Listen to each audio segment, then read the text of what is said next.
Shri Pinky Anandji, Dr. Gursharan, ladies and gentlemen. You know, adding two zeros to one has always been a very important thing in our lives. 100 holds a special magic. And today we are here for the 100 SKOCH Summit. So congratulations to Sameerji and his entire team for celebrating this 100. May you follow it up and may we all live to see, I will not say the third zero, but at least 2 followed by 2 zeros for the time being. I was listening to Professor Rao and he was mentioning about taxes. And I was reminded of that old saying of Benjamin Franklin, death and taxes. They're the only two certainties in life. So I think we'll continue to pay taxes, but how we pay taxes to a very large extent would go on changing. I'm very happy to be here, Dr. Kocharji, and I have been given a topic to speak on how education will bring in inclusion. But inclusion is something we are all grappling with. Sameerji talked about spatial, then there is social, then there is economic. So no matter which aspect you may look into, you'll always find that there is a need for inclusion there. And more so in India, where socially and economically, historically, we've been a fragmented society. And I think the effort of politics since independence has been to bring in some amount of inclusion in our affairs.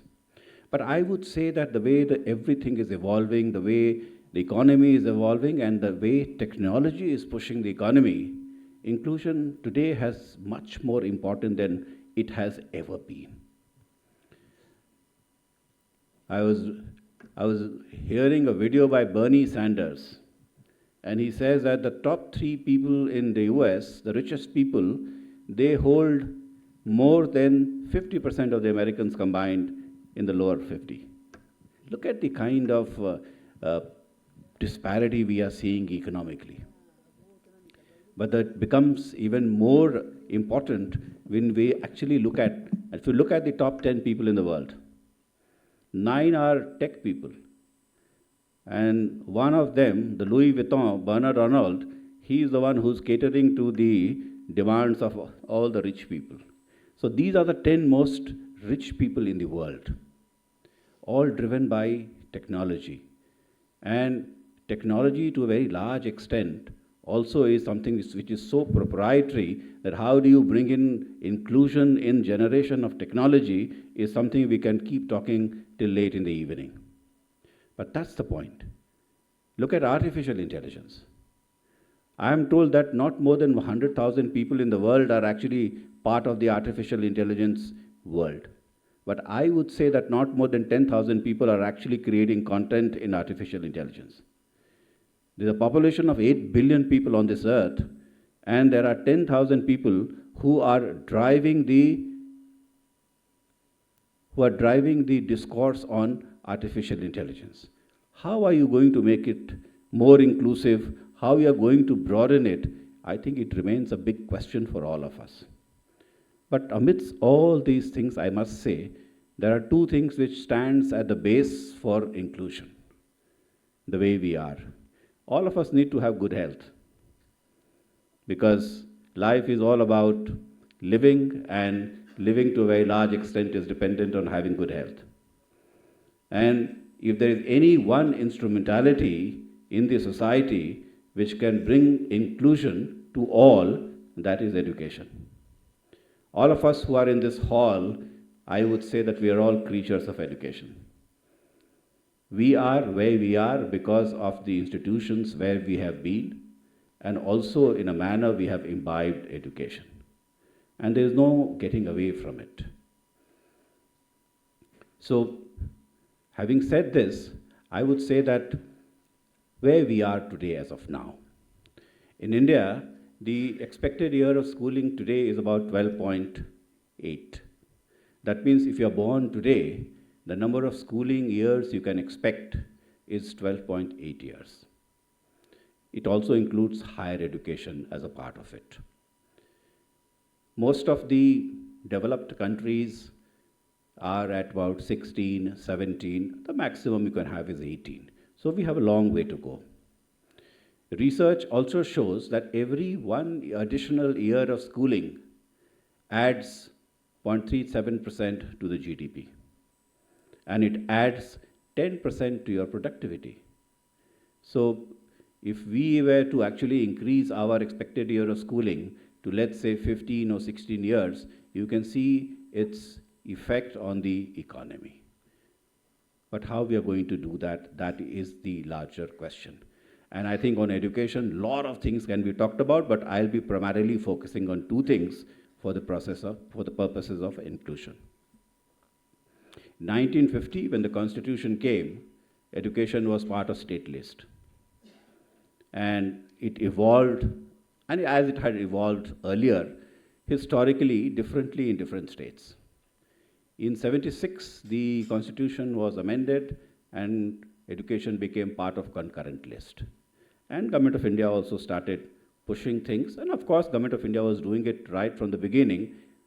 Establishment of the IITs, the IIMs, the Kothari Commission in 64, 66. So a lot of things was being done, but then it came on a constitutional platform that, yes, is now part of the concurrent list. I think we kept going on and on. Then we came with the new education policy in the year 1986. And a lot of pilots were happening. There was happening Operational Blackboard, there was the DPEP program, and then there was a drive that education actually should become a fundamental right, and which led to the 86th Amendment in the Indian Constitution in the year 2000. And Article 21A came in, and that gave rise to the Right to Education Act in 2009. But before that, all the pilots, they led to Sarv Shiksha Abhiyan, which started in the year 2000. And the primary focus was that how do I increase my GER and get every child into school. So primary focus was on primary education, that is 1 to 5. And the RTE Act in 2009, it gave a geographical distance component to it. So no primary school should be more than 1 kilometer away from where you are born. And a middle school should be 3 kilometers. Now, if you see from 2000 to 2010 or maybe 2015, wide expansion in the primary school system in the country. Today, when I look at the education system, we have 14.6 lakh schools in the country. And this 14.6 lakh also includes private schools. Government and government-aided schools are 10.5 lakhs. And the rest are private schools. But out of this 14.6 lakh schools, 50% of schools are primary. And as you go up the pyramid, you will find a structural imbalance in the structure of the schooling system in the country. So 50% primary, and 30% is upper primary, secondary is 10%, and higher secondary is 10%. Now, if you want 100% GER and 100% retention rate, what do you need?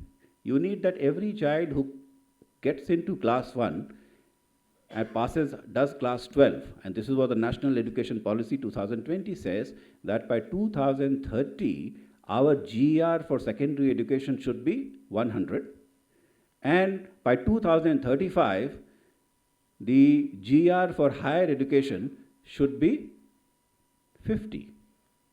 As of now, the GER for higher education is we are at about 29, I would say. So we're planning to go to 50. So if you're going to have a GER of 100% for secondary school education, that means you need as many number of seats in class 1 as you need in class 12th. Your system should be like a cylinder. It should go up like this. But we have a very, very steep pyramid.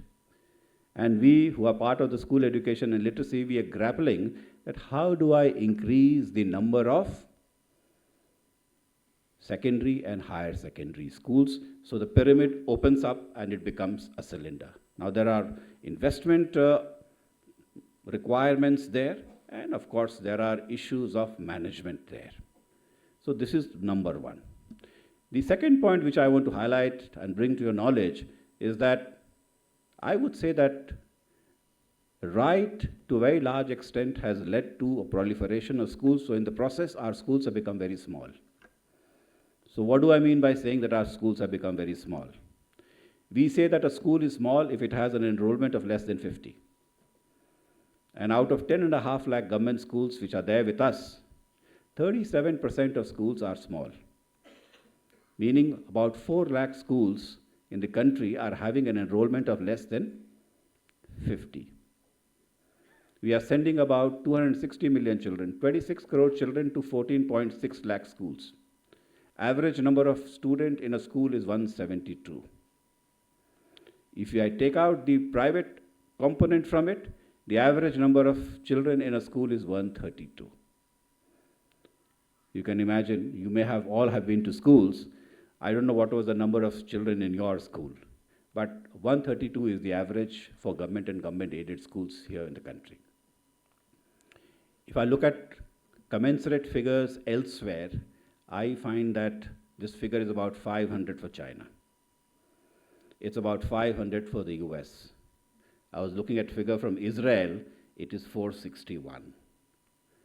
So there is an issue which we need to think about and we need to talk about. And I would say, and this is my belief, that there is a sweet spot between access and learning outcomes. If you increase access too much, schools become smaller, cost of educating per child goes up, learning outcomes we don't get commensurate. So you need larger schools. How, and why do I say that we do need larger schools? Today, if you're a child and you need to have 12 years of education, that means you are going to be in the school education system for 12 years. 75% of children in this country require more than 3 admissions because you're changing schools. So you finish your class 5 in one school, then to go to a different school, you need to go and get another admission in class 6. Then you need another admission in class 9. And where are we finding the dropouts when you're talking about inclusion? Wherever the geography is changing, we are finding dropouts. So, sir, we are finding dropouts from 5 to 6, and we are finding dropout from 8 to 9. And again, there are a lot of children who are failing in class 10. So again, from 10 to 11, there is a quantum jump in the kind of a curriculum we are having. So again, we are getting a dropout at 10 to 11. These are some of the issues we are grappling with. So this is one aspect, which is the structural aspect of the schooling system. And we need to find a way. And I find, when I look at the data, I find that whenever we are looking at an integrated school, which is from class 1 to 12, by and large, every child who is going into class 10, he ends up doing his class 12th. We need more integrated school. This is what the data is telling us. There can be several other aspects of inclusion, but the second aspect, I would just discuss one more. Since education has been part of state and then concurrent list, every state has a school board. So I have about 60 school boards in the country. CBSE is one central level, and ICSE is another board at the central level, to which many of us may have gone. But CBSE is running only 31,000 schools in the country, and ICSE has 3,200. So the rest of the schools are all with the state school boards. And every board is pursuing different curriculum and different forms of assessment. The National Education Policy 2020 very clearly says that we need to create a platform where we would bring in an equivalence in curriculum and assessment across the country. Our system, by and large, the way it has evolved, I think we Indians, we have always believed in learning by rote. And that is the way we are tested. And what you learn, how you learn, to a very large extent is dependent on the way you are assessed. So the assessment pattern has to change. But what comes in the way of assessment? 60 state school boards who are all looking at things very differently. So we at the school education, through NCRT and guided by the National Education Policy of 2020, we are working with all the state school boards and trying to find some kind of a equivalence in curriculum and also in assessment. Let me give you one example so you may appreciate it a little more. There are centralized examinations happening at the All India level. So there is JEE Advanced, there is JEE Mains, there is JEE Advanced, there is SUET, then there is SUET, then there is NEET, all kinds of examinations we are having at the central level. So let's take one example. Let's take NEET. 24 lakhs children took the exam last year. What is the access to NEET state school board wise? If 10,000 people were to sit from every state school board and appear for NEET examination, what is the outcome? And the outcome is very interesting. I find that the CBSE and the ICSE schools are having disproportionately much greater access to these centralized examinations than the state school boards. And when you look at the state school boards, you see an entire spectrum which starts from the top but goes down to a very large extent downwards. And I think state should be very worried about it, that to what extent your children are actually accessing some of these very important services which are available in the country. And we are using this data to reach out to all the states and tell them that, look, there is a need that you look at it and there is a need to make correction. So this is one challenge. The third challenge of which the National Education Policy is extremely conscious of is language. And language always has evoked very strong passions in our country. The National Education Policy says that initial education should be in the mother tongue, at least till class 5, preferably till class 8. How do you learn in a language which is not the spoken language at home? We Indians, we have a tremendous affinity to English. And here I am talking to you in English. But this larger issue is that how do you access language access education in a language which is not your mother tongue? And to very large extent, it has very, very strong ramification with respect to the kind of inclusion we are talking. National Education Policy also says that multilingualism is something which is very good and we must encourage it. But you must learn in your mother tongue, and as you grow up, pick up as many languages as possible. And we follow the 3-language formula. So language again has very, very strong impact on the kind of inclusion which we are talking of. Then, of course, there is issue of access of CWSN to our education system. And when I look at my data, I find that the total number of children who have special needs in our schooling system, their percentage is 0.89. Should be at least 3 to 4. Kerala is the best state in the country with about 2.2. And the rest are between 0.5 to 2.2. So again, it is conveying two things. A, maybe the children are not in the school, or if they are there in the school, they are not being categorized as CWS. And so we are looking at both the aspects, trying to reach out to the ones who are not there, and also the ones who are there should be suitably categorized. And work on the open distant learning system in a big way. 55 lakh children last year failed in class 10th and 12th combined, these board examinations in the country. Where do these 55 lakh children go? Actually, if you ask me, I am not being able to trace all of them. Maybe many of them are dropping out of school. So we are talking to the National Institute of Open Schooling, and there are 8 states which have open distant learning boards, and we are asking them to reach out to all these children who are failing in class 10 and class 12, so at least they get to pass class 10 and 12 and have a degree. The last point I would want to say is that, which has again it has great impact on our inclusion, is that our curriculum is extremely academic.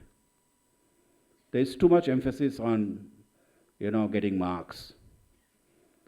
A few years back, I was speaking to a parent after the class 12th results were out, and he was absolutely dejected and down in the dumps. He says, my daughter got only 96% marks. So I said, oh, come on, yeah, be happy. She said that with these marks, she will not get admission for any subject in the North Campus of Delhi University. And that's true. How does a child feel if he or she gets 100% marks? Probably he'll feel that I've arrived. Where is the scope for improvement? There are issues which we all need to talk about. It should become part of public discourse. And education is something which impacts each one of us. How we bring in community participation in schooling system remains a challenge for us, because without community participation and without taking the parents into confidence, the education of the child remains incomplete. So these are some of the issues we are grappling with. We can talk for a very long time, but I would take a digression before I end. So nowadays, there's a lot of talk going on that, we are a lower middle income country as of now. And I must say, the Prime Minister has given us a very audacious vision. For the first time, someone is talking about becoming a developed nation by 2047. And we are talking about it, and we are working on that. We never talked about, and we never had such big leap of imagination, and I would say also leap of faith. But yes, we have that. And nowadays, I don't know, you'll be reading in the newspapers that we might get caught in the middle income trap. And there are people like Indermeet Gill and all the people who are at the World Bank who are talking about middle income trap. They're all Indians. Most of them are Indians who are talking about this. But if you read, and I'm not an economist, but when I read, then I find that the only way this trap can be broken and we can move on to innovation-driven development is when we bring in inclusive education, when we bring in education which is primarily driven by learning outcomes and gives skill to child, gives them experiential learning, and also makes them proud of the fact that they belong to a culture. So you must draw strength from your culture, and that is why we talk about the Indian knowledge systems.